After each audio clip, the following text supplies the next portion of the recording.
The woman who destroyed my marriage wore a black coat and carried evidence in a manila envelope. She found me outside Morrison's Hardware on a Tuesday that felt like any other Tuesday until she opened her mouth. "Your wife is in bed with my husband right now," she said, her voice steady as winter rain. "They don't even realize there are cameras in the house." I dropped my bag of screws. They scattered across the wet pavement like tiny metal tears, but I didn't bend to pick them up. Instead, I studied this stranger who'd just shattered my world with the casual tone of someone commenting on the weather. She was stunning in that dangerous way that makes smart men stupid. Auburn hair, green eyes, expensive shoes that clicked against concrete with authority. Everything about her screamed money and power, which made her presence outside a hardware store in our gentrifying suburb feel surreal. "I'm Aven Bardell," she continued, "Darren Halloway's wife, and you must be Hale Trenwick." The name hit me like a punch to the gut. Darren Halloway, Kiera's new boss at the tech startup. The guy she'd been mentioning constantly for the past 3 months. Late meetings, weekend conferences, business dinners that stretched past midnight. "How do you know my name?" I asked, though part of me already knew the answer. "Because I've been watching them for weeks, learning about you. About us." She held up the envelope. "Would you like to see what your wife really thinks of you?" The rational part of my brain screamed warnings. Don't trust strangers bearing gifts of destruction. Don't make decisions when you're angry. Don't burn bridges you might need to cross again. But the other part, the part that had been noticing Kiera's late nights, her secretive phone calls, her sudden interest in expensive lingerie she never wore for me, that part wanted to grab the envelope and tear it open right there on the sidewalk. "My place is 2 blocks away," I said instead. "We should talk privately." Aven smiled, and it wasn't a pleasant expression. "I was hoping you'd say that." Before we dive deeper into this story, I have one small request. Please subscribe, drop a like, comment, and hit that hype button to boost this channel so more people can discover these incredible Reddit stories. My house felt smaller with Aven Bardell sitting in my living room. She perched on the edge of my worn leather couch like a bird of prey, the manila envelope resting on the coffee table between us like an unexploded bomb. "Before we open this," she said, "I need to know something. Are you the type of man who falls apart when his world crumbles? Or are you the type who gets even?"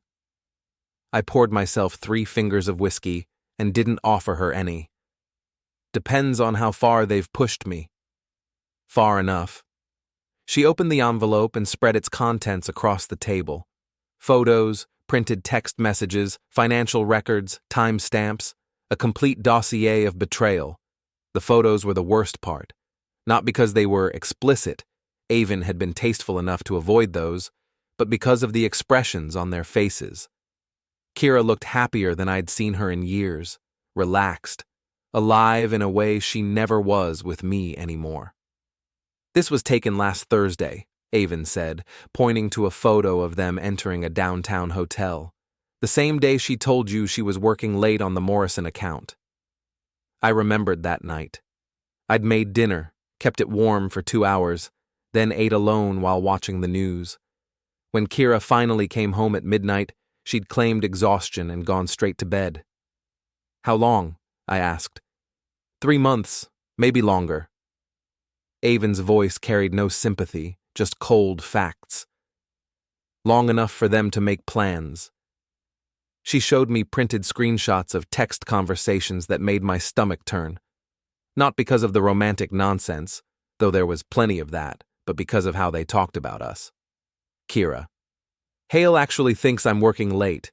He's so trusting it's almost sad." Darren: "Aven's the same way, completely clueless. Makes this so much easier." Kiera: "Sometimes I feel guilty. Then I remember how boring he is. When's the last time he surprised me with anything?" Darren: "At least boring is predictable. Aven's just cold, like sharing a bed with an iceberg." I set down my whiskey before I threw it at the wall. "Why are you showing me this instead of confronting them directly?" "Because confrontation implies I want to save my marriage," Aven gathered the photos into a neat stack. I don't. I want to destroy them both, and I can't do it alone.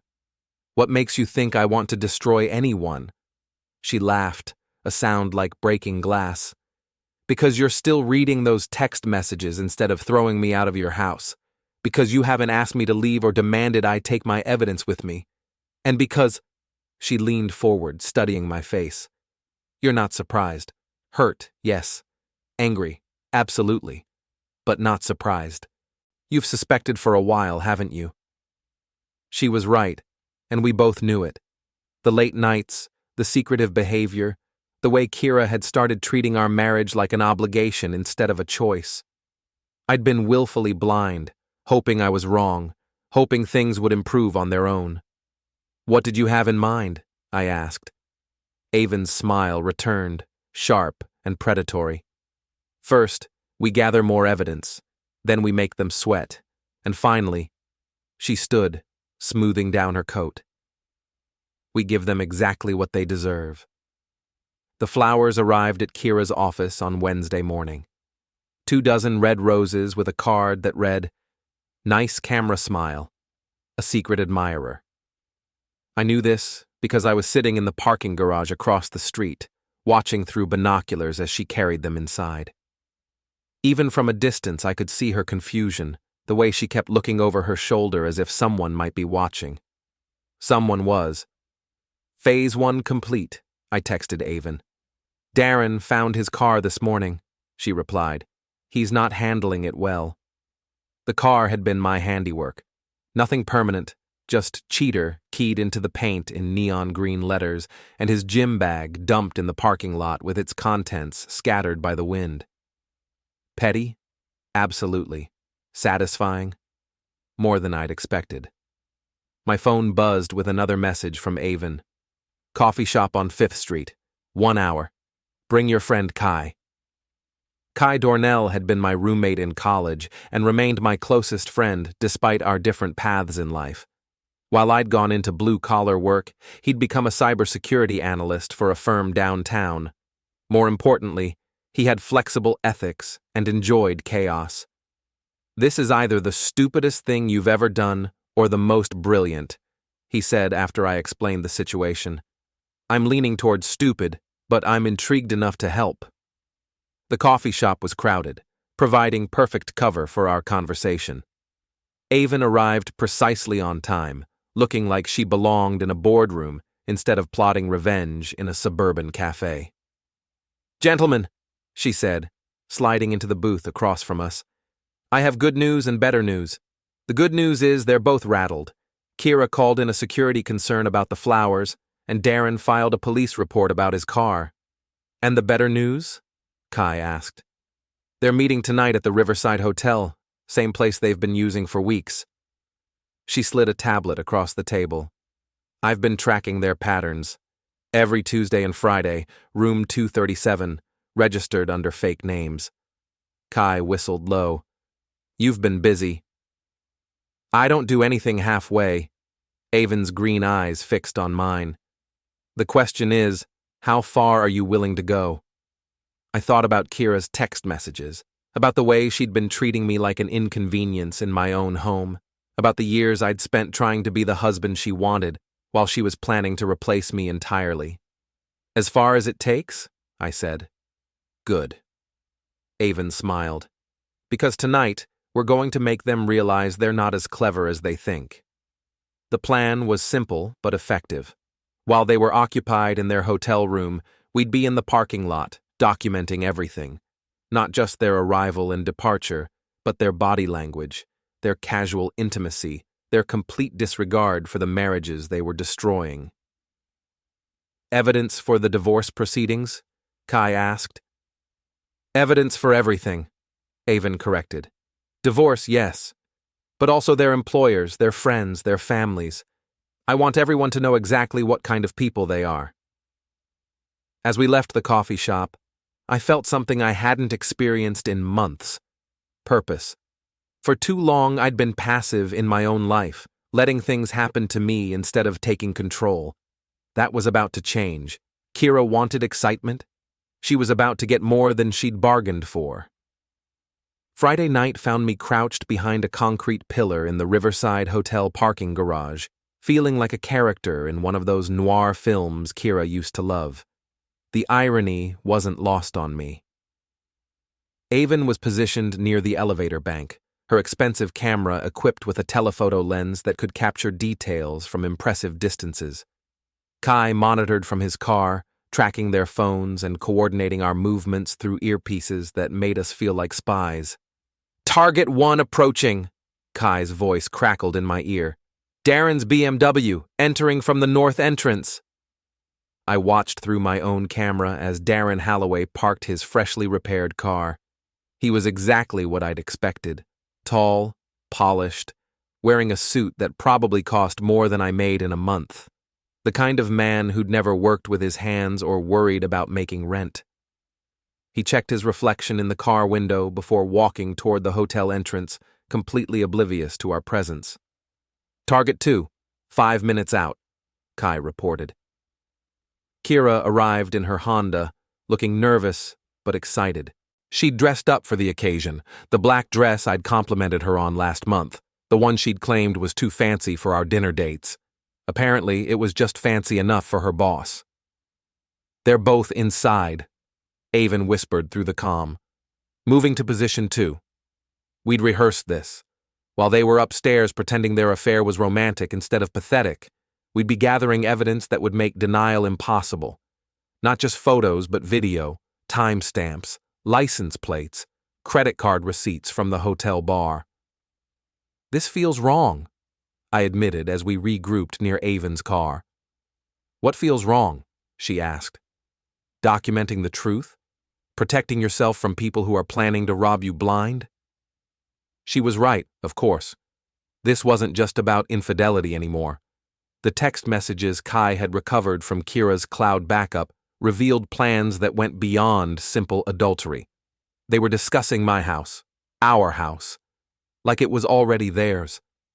Kiera had been researching divorce lawyers, asset division, alimony calculations.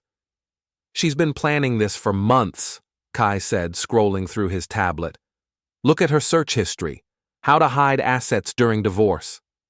Can spouse claim retirement funds? Abandonment versus separation legal differences." The betrayal cut deeper than I'd expected. Not just that she wanted to leave, but that she'd been strategizing how to take everything with her while pretending nothing was wrong. "Your turn to make a choice," Aven said. "We can document this, file for divorce, split assets according to law, and move on with our lives.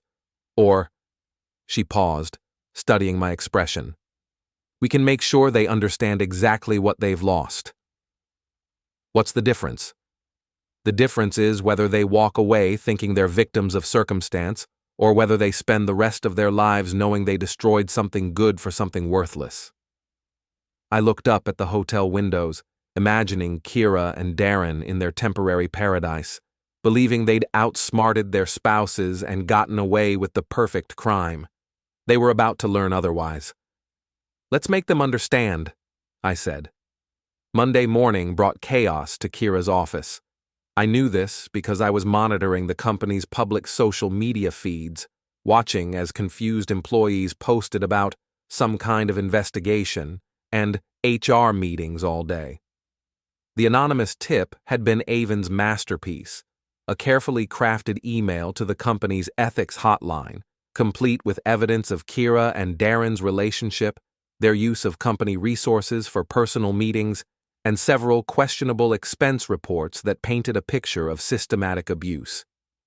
"Legal wants to see you," Kiera's assistant posted on her personal Instagram, clearly enjoying the drama. My phone buzzed with a text from Kiera. "Something's happening at work. Can we talk tonight?" For the first time in months, I held all the cards. She needed something from me, probably an alibi or support, or just someone to complain to about how unfair life was treating her. The old me would have provided all three without question. The new me had different plans. "Working late tonight," I texted back. "Maybe tomorrow." It was a lie, but no more dishonest than anything she'd told me recently. Instead of working, I was meeting Aven at her lawyer's office, finalizing the paperwork that would freeze our joint assets and protect my interests in the divorce proceedings. Darren's been served, she reported as we left the law firm. At his office, in front of his entire team. Apparently, he tried to claim the papers were fake. How do you know? Because I was there. Her smile was predatory. Sitting in the lobby, waiting for a consultation with his company's legal department about a potential harassment claim. The woman was ruthless, and I was beginning to appreciate just how outmatched Darren had been from the start. He'd thought he was seducing a lonely housewife. Instead, he'd tangled with someone who played chess while he was still learning checkers. What harassment claim? I asked. The one where a married executive used his position to pressure female employees into inappropriate relationships.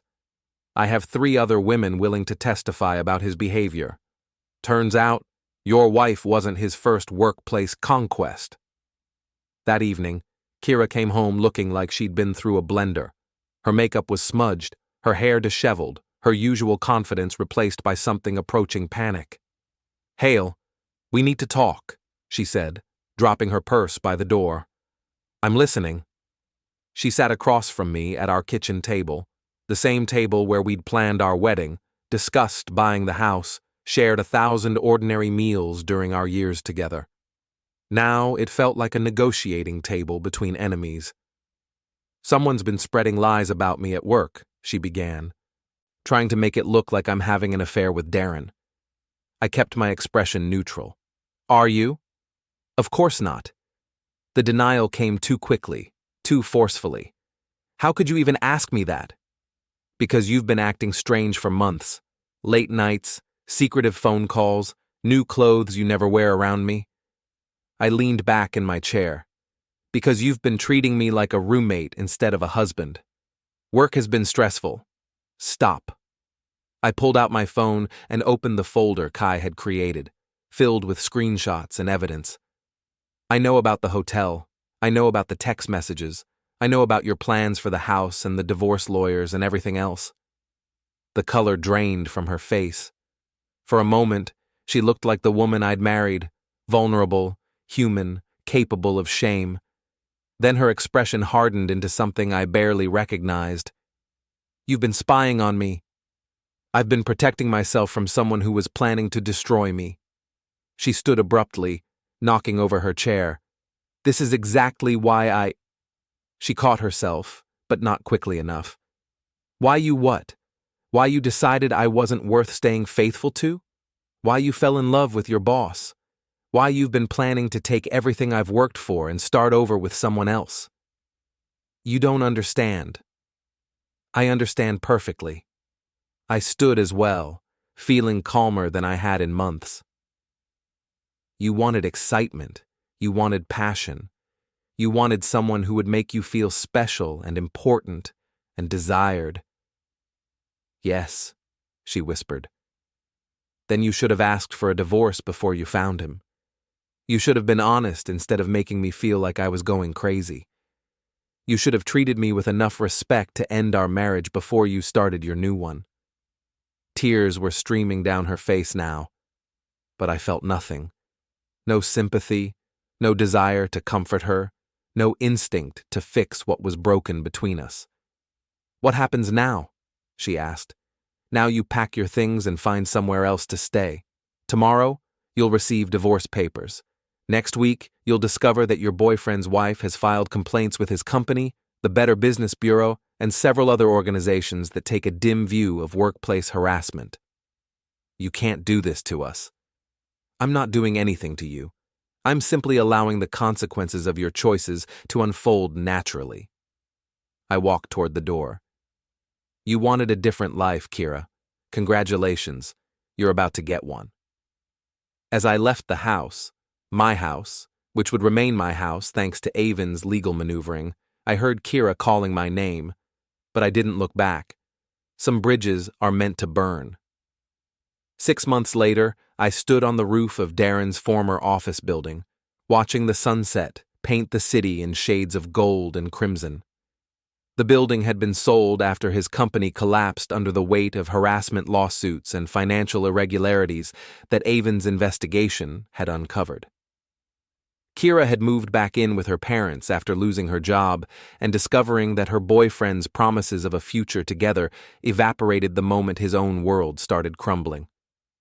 Darren, last I heard, was working at a car dealership in another state, trying to rebuild a reputation that Aven had systematically destroyed. "Admiring your handiwork?" Aven asked, joining me at the roof's edge. "Our handiwork," I corrected. "I couldn't have done any of this without you." "We made a good team." She smiled, and for the first time since I'd known her, it reached her eyes. "Any regrets?" I thought about it seriously. Kiera and Darren had both gotten exactly what they'd planned to give us: broken marriages, ruined finances, and the knowledge that someone they'd trusted had been working against them all along. "None," I said finally. "They wanted to play games with people's lives. They just didn't expect their victims to play back." "To playing back," Aven said, raising an imaginary glass. "To playing back," I agreed. The city spread out below us, full of lights and possibilities and people making choices that would define their futures.